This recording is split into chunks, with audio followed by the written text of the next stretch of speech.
Please do like, share, comment and subscribe to make me happy। सुबह से शाम हो गई थी मगर अभी तक रानो चिड़िया के ढाबे पर कोई ग्राहक नहीं आया था। सुबह से शाम हो गई और आज भी एक भी ग्राहक नहीं आया। लगता है फिर से इन खानों को फेंकना पड़ेगा। मैं कितनी मेहनत करती हूँ, शुद्ध घी और ताजी सब्जियाँ इस्तेमाल करती हूँ, पर फिर भी मेरे ढाबे पर एक भी पक्षी नहीं आता है। नाना कबूतर नाना, उस चिड़िया के ढाबे पर जाकर कुछ भी खाना ना खाना। उस चिड़िया के खाने ना एक नंबर के बेकार होते हैं। मैं अभी अभी उस चिड़िया के ढाबे पर से खाना खाकर आई हूँ, बिल्कुल बेस्वाद खाना थे। गोरी, मुझे तुम पर विश्वास है। अगर तुम कहती हो कि उसके खाने इतने बेस्वाद होते हैं तो मैं भला चिड़िया के ढाबे से क्यों खाना खाऊंगा। तोते तोते, चिड़िया के ढाबे का खाना बिल्कुल बेस्वाद है। तुम भूल कर भी उसके ढाबे से खाना ना खाना, उसके खाने बड़े बेकार होते हैं। वे कौवे भला क्यों ऐसा कर रहे थे? क्यों अन्य पक्षियों को चिड़िया के ढाबा से खाने खाने को मना कर रहे थे? क्योंकि उन कौवों को चिड़िया से मुफ्त में खाना खाने को मिल जाया करता था। शाम में गोरी कौवी और कालू कौवा चिड़िया के पास जाते हैं। चिड़िया, क्या आज खाना बिका या नहीं? कोई ग्राहक आया भी है तुम्हारे ढाबे पर, या सुबह से यहाँ बैठी मक्खियाँ ही मार रही हो? कौवे और गोरी, नहीं, सुबह से एक भी ग्राहक नहीं आया। मैं तो यहाँ ऐसे ही बेकार बैठी हुई हूँ।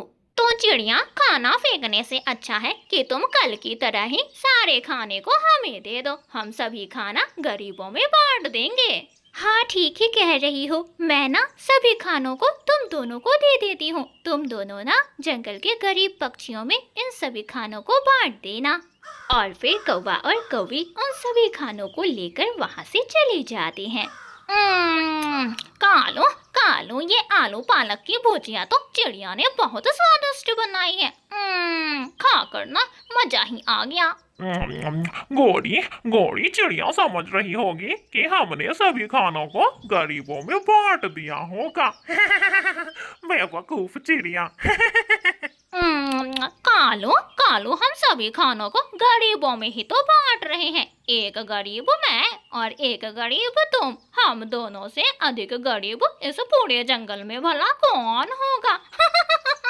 और इस तरह वे दुष्ट कौवे मुफ्त में चिड़िया का भोजन घर बैठे खाया करते और बेचारी चिड़िया का मजाक उड़ाया करते। दूसरे दिन भी जंगल में यही होता है।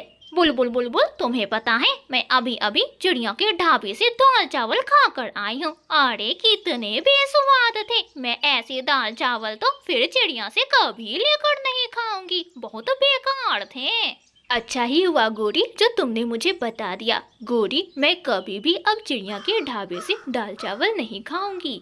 और फिर जैसे ही जंगल में शाम होती है, दोनों कौवा और कौवी उड़ते हुए चिड़िया के ढाबे पर दाल और चावल लेने आ जाते हैं। तुम्हें हिम्मत ना हारना चिड़िया, रोज अपने ढाबे पर खाना बनाया करना। देखना एक ना एक दिन तुम्हारा यह ढाबा अच्छे से चलने लग जाएगा। इसलिए तो गोरी, मैं रोजाना अपना नुकसान पे नुकसान किए जा रही हूँ, मगर अब मैं थक गई हूँ। न जाने कब ये मेरा ढाबा चलेगा। गोरी, जल्दी चलो, गरीब पक्षी हमारा इंतजार कर रहे होंगे। और फिर कौवा और कौवी बचा हुआ खाना लेकर वहाँ से चले जाते हैं। आज ना मैं इन कौवों के पीछे जाकर देखती हूँ ये कौवे आखिरकार किन गरीब पक्षियों में मेरा खाना बांटते हैं। और ऐसा सोचकर चिड़िया उन कौवों के पीछे पीछे जाती है। गोरी, तुम्हें पता है, ऐसे स्वादिष्ट चावल दाल तो मेरी माँ बनाया करती थी। कालू जी, आपको पता है आज मैंने बुलबुल से कहा कि चिड़िया के दाल चावल खाने से मेरे पेट में दर्द शुरू हो गया था। यह सुनकर तो बुलबुल बेचारी तो डर गई। अच्छा ही है गोरी, ऐसे ही चिड़िया का खाना बचता रहेगा, तभी तो हम गरीबों का पेट भरता रहेगा। चिड़िया खिड़की में बैठी सारी बातें सुन रही थी। तो ये बात है, इन चालाक कौवों की वजह से ही मेरा ढाबा नहीं चल रहा। और फिर दूसरे दिन चिड़िया अपने ढाबे पर खाना बनाकर आवाज लगाती है, फ्री फ्री फ्री, आज के ढाबे का खाना बिल्कुल फ्री। जो भी आए फ्री में खाना खाए, फ्री फ्री फ्री। मुफ्त का भोजन सुनते ही वहाँ पक्षियों की भीड़ लगने लगती है।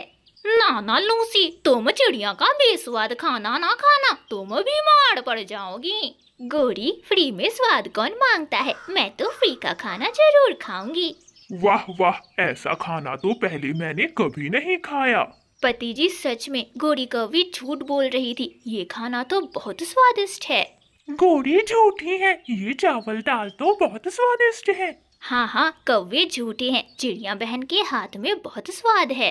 और ऐसे उस दिन के बाद से चिड़िया का ढाबा बहुत अच्छी तरह से चलने लगता है और उन दुष्ट कौवों का मुफ्त का खाना बंद हो जाता है और उन्हें अपने किए पर बहुत पछतावा होता है। सुंदरी कौवी जंगल में नई आई हुई थी। जंगल के एक कोने में एक बड़े पेड़ के ऊपर सुंदरी कौवी ने अपना घोंसला बना लिया था। लंबे लंबे बाल, सुंदर सुंदर आंखें, मुझ जैसा इस पूरे जंगल में कोई हसीन नहीं होगा। जाती हूँ इस जंगल में जाकर देखती हूँ। और ऐसा सोचते हुए सुंदरी कौवी जंगल घूमने चली जाती है। हेलो हरे मिट्ठू तोते, कैसे हो? और मिट्ठू तोते को ऐसा कहते हुए सुंदरी कौवी वहाँ से आगे बढ़ जाती है। दूर ही एक पेड़ पर उसे गोरी कौवी बैठी हुई दिखाई देती है। सुंदरी कौवी उड़ती हुई गोरी कौवी के पास जाती है। हेलो, कैसी हो? मैं बगल वाले जंगल से आई हूँ और ये बता, तुम्हें मेरे बाल कैसे लगे? कुछ खास नहीं है, बस थोड़े लंबे हैं। मेरे बाल भी तुम्हारी तरह ही लंबे लंबे थे, मगर मैंने काट लिए क्योंकि मुझे लंबे बाल पसंद नहीं हैं। 3 बड़े बड़े आम के पेड़, 2 सेब के पेड़, 1 अमरूद का पेड़ और एक बड़ा घर और 2 सोने के हार भी है मेरे पास। ये सुनकर गोरी कौवी की दिलचस्पी बढ़ती है। अच्छा, क्या ये सब है आपके पास? फिर तो आप एक अमीर कौवी हो। अच्छा ये बताओ, क्या आपने शादी कर ली है?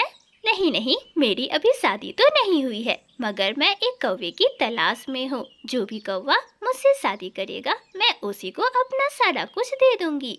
ये सुनकर गोरी कौवी सोच में पड़ जाती है। और सोने के हार भी?